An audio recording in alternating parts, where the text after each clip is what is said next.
Welcome to Living in Fiction. I'm your host, Arthur Aguirre. Living in Fiction is an edutainment podcast where we look at some of the best movies, some of our favorite movies, and some ridiculous movies to see what we've learned to avoid, and what's inspired us. I am, for those who are joining, let's say for the first time, my name is Arthur Aguirre. I am a professor in leadership and communication. I also work as a leadership coach and a communication consultant. I am continuing on to another episode, the fourth episode of my Bear Rewatch. We are now on season 2. We started episode 1, or I went over season 1 last week. Today I'll be going over episodes 2, 3, and 4, and each of them have probably one or two things that really stuck out to me that I want to focus on, because I mean, obviously there's a ton going on, but for this episode, as I was going through the Bear episodes, I found some things that really stuck out to me that I really want to focus on. So let's get started. So episode 2 is called Pasta. The staff starts on the remodel. Tina and Ibra start culinary school. Carmen and Sydney work on the new menu, and Carmen runs into an old friend. So construction started on the new restaurant. They have started bits and pieces of like trying to figure out the menu. You can see that, like I mentioned last week, the approach is different, right? Season 1, we see a lot of Carmen taking the helm of everything, and now we're seeing a collaboration, which is great. But we are still seeing Richie struggle to find his place and accepting change. That's a big focus for me for episode 2 of season 2. Richie is arguing with Fack about moving the lockers. And when Marcus agrees with Fack, he says he's forming an alliance. And you can see he's getting really heated. It is not just about the lockers for him, right? He feels like he is losing control with this new direction of the restaurant. And similarly, you can feel a different hesitation, but something that feels the same when Tina and Ibra are being told by Sydney that they're going to culinary school, right? The difference between the way Tina is accepting this and Ibra is just radically different. You can see how excited Tina is, and you can see how almost overwhelmed Ibra is. And anytime you're tasked with change, right, you have to think about all of the variables and the people that are involved. People are always looking for a why. They want to know, why are we changing things from the way that I've been doing them? I am comfortable. People get comfortable, right? You get into these patterns, you understand what you need to do. And so if someone disrupts that, it can be very jarring. Some of us are sensitive about minute changes to our schedule that we didn't anticipate. So if we are making these large sweeping changes to what you're doing as a career, as your job, it makes sense why someone might want to dig their heels in and not move forward with you. If they don't feel like they have a place moving forward, if their responsibilities are taken away, or their autonomy is taken away, or they can't find their purpose, like Richie made very clear in that first episode of season 2, then, you know, it's going to make it even more difficult for those people to jump on board with you. Because that's what you're trying to do, essentially, right? You want to create that buy-in. You want them to jump along with you and move forward in the same direction. But you can't do that if they're not sure where they're going. So that's how I would have done things differently. You know, I think we even see Sydney. She tries to explain to him how it's going to be beneficial, but he still seems skeptical. I mean, he says, I accept, but you could see that he's still not entirely convinced. And eventually when it comes to Richie, especially when the mold falls down, it's the dynamic between him and Fack is just, I just love it. It's really warm and endearing, even the way they bicker like siblings. But once that happens and he realizes, hey, I'm arguing about something that's small, when in the grand scheme of things, if we're really trying to do something and it's mold, we need to do things the right way, right? You can see that start clicking with him, that this is much bigger than him, and he kind of has to jump on board with it. And with Ibra, I think when we start talking about the people who we work with and we think about diversity and inclusion, and making things equitable.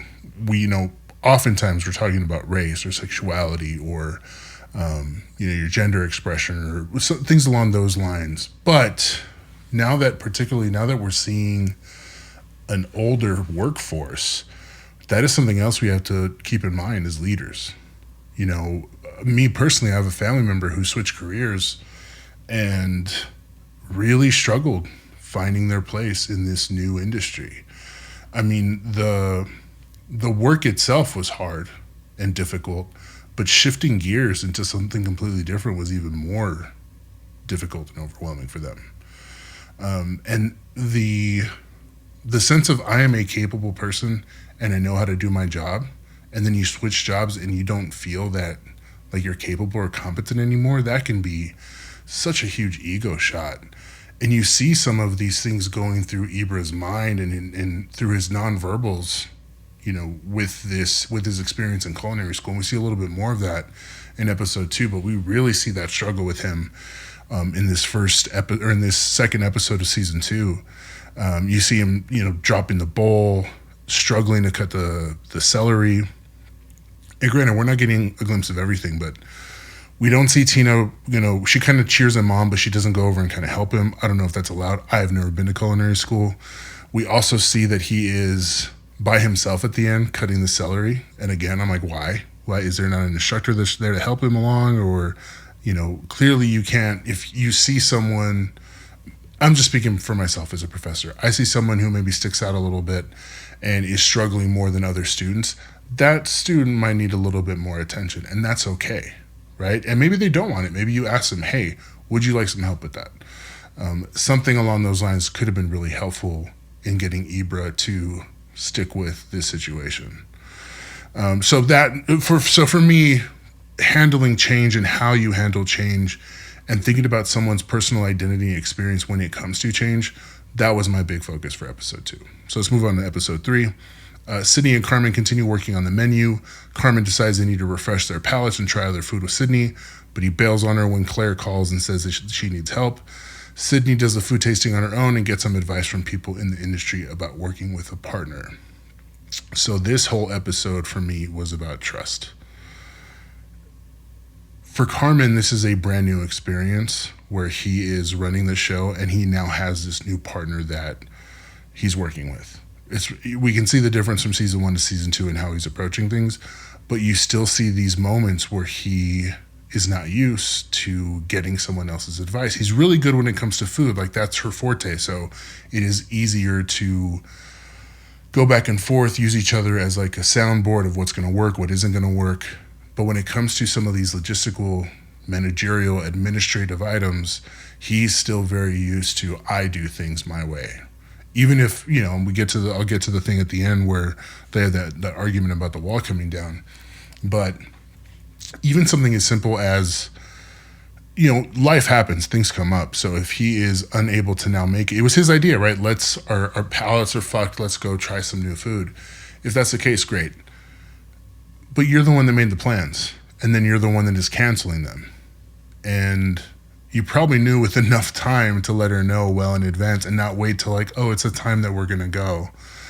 My bad, do whatever you want, right? Was essentially how that text message read. And you can see the disappointment in her face. Now, she still does the thing that they were intending on doing. But in that process, she starts talking to all these other chefs and people in the industry. And the big advice is make sure that you can trust your partner. And so I think you start seeing the hesitation in Sydney because through this day alone, she's starting to lose a little bit of that trust. Even if it's a small little kind of chipping away at it, but getting bailed on like that last minute can do that, right? Even if it's an overreaction, it can happen. And so for me, the big takeaway once we get to the end, because for Sydney, that argument between them started when he bailed on her.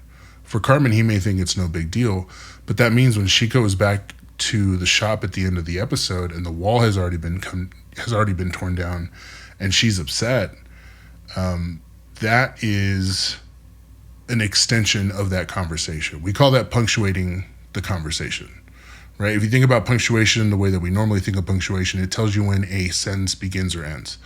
Punctuation in this way is very similar. So for Carmen, when she got very upset about not being part of the process of like, hey, give me a call and say, hey, all this stuff is going on, so I think we need to tear the wall down, at least get her input.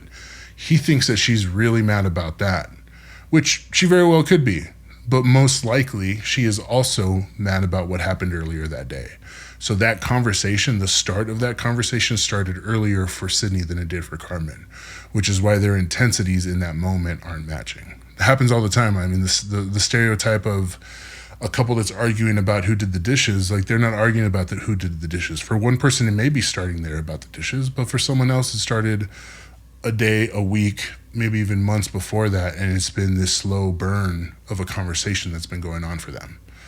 And that's why it's important when you're trying to build trust with someone that you have that open line of communication. So for me, for episode 3, that was my big takeaway. One, making sure that you are building that trust with someone, and when you break that trust, you do what you can to repair it.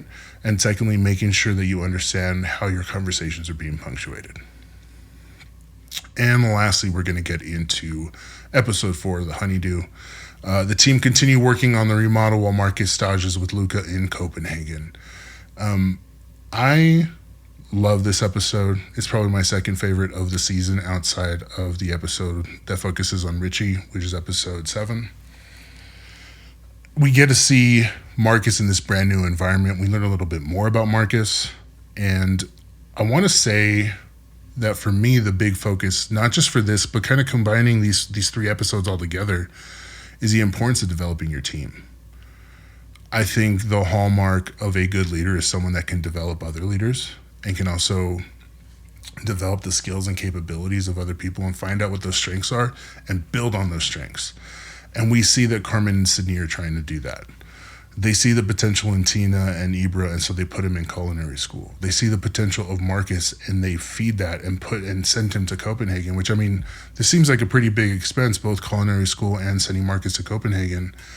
But they're building something, and they want to build up their people at the same time. That's just so important. And when I talk to folks about the importance of developing a team member, I like talking about Antonio Gates, the tight end for the Chargers. You know, when he was coming out of college, he was trying to play basketball. But and if I'm messing up the story, I should have refreshed myself before I started recording. But his agent was basically called him a tweener. Like, essentially, you're not the right size and speed and everything to make it in the NBA. But there's some NFL coaches who are interested in you. And so an NFL coach is looking at Antonio Gates and is saying, I understand you have some experience with football, but that wasn't your primary sport. But you were also, I believe he's 6'4", 260 pounds, and he ran a 4.5 40. I can't coach someone to be 6'4", 255 and run a 4.5 40, but I can coach you up to play football. And he still holds a ton of records as a Charger. But it took someone realizing what his strengths and his potential were and developing those things. And so I love seeing that part of the process of remodeling this whole restaurant is also making sure that you are looking at your team, you're developing your team and strengthening them and empowering them, right? Moving them up from where they were and putting them in a position to succeed. The only other thing I'll mention about this episode that I really like is we learn the story about Marcus from Luca asking him about himself. That's really important too. I tell folks all the time that one of the best ways of figuring out how good or bad your business is doing is just having casual conversation with your team, right? You can kind of start picking up on their morale, their happiness, whatever it might be. You start picking up on those things. And more than anything, I was just talking about how important it is to understand your teammates' identities and experiences. This is one way of doing that. We get to learn a lot about Marcus and how he ended up at this shop, and the fact that he himself has a little bit of a story the same way that Sydney had about why that shop is so important to him. And the last thing I want to end with, Marcus asked Luca how he got good. He said, how did you get good at this? He said, honestly, I made a lot of mistakes. Marcus says, that's the secret, just fuck up. He said, it might be, fuck up. And I have a really weird relationship with failure, but I have been doing what I can when I talk to folks, when I'm giving lectures or workshops or whatever it might be, that we need to switch how we think about failure. Everything that we have, and if I've talked about this before, forgive me, but we have been kind of trained to think that failure is this devastating thing, because in school it really is. If you're failing a class, it could affect your GPA, take it all the way up to college, or it could affect what college you go to, and if you go to college, it could affect what kind of jobs you're getting. And so failure ends up feeling like this thing that is just like so impossible to overcome, and something that you have to avoid, but it is so necessary, right? You can't figure out what works until you figure out what doesn't. I'm a power lifter. I love lifting heavy, and oftentimes the way you build strength is doing something till failure, right? Thinking about people who are trying to write, wonderful songs, they have to mess up a little before they figure out what sounds great. Or inventors, right? They have to keep troubleshooting and hit on all these failures before they figure out what works. And so I love that they are focusing on, or Luca is showing the importance of being willing to fail. And he also mentions being willing to learn from someone else, right? He thought he was the best, gets paired up with someone else who I'm assuming he's talking about Karma, but maybe I'm making the wrong assumption. And he says, I just tried to stay by his side and keep up with him, right? Sometimes that could be the push that we need to do better than we thought we could, right? Find someone that we think that we can beat, find out they're better than you are, and just say, okay, fine, then I'm just going to learn as much as I can from this person. So those are all my big takeaways. The last thing I'll say too, in this last episode, or in this fourth episode, Marcus helps that cyclist. The cyclist gives him this hug and then grabs his bike again. And Marcus is like, you sure you want to get back on that bike? And it reminded me so much of that episode where Marcus falls behind with the cakes, throws everything into the stand mixer, and it blows the fuse. And that whole story about the fire, where it's like, you stare at that fire, you think about all the possible negative things that could happen, and then you put the fire out and you just keep going. And so this guy was clearly in a very rough situation. Marcus pulled him out of it, and then you just keep going. So really enjoy these episodes. Again, if you are enjoying this rewatch with me, please share this with whoever you know. I've been having a blast going through these things. We have 6 more episodes left of season 2 before we get to the drop of the new season. And I'm also going to be doing a giveaway pretty soon, so keep a lookout for that. I'll be posting it everywhere. But until then, I will see you all next week for the continuation of this rewatch.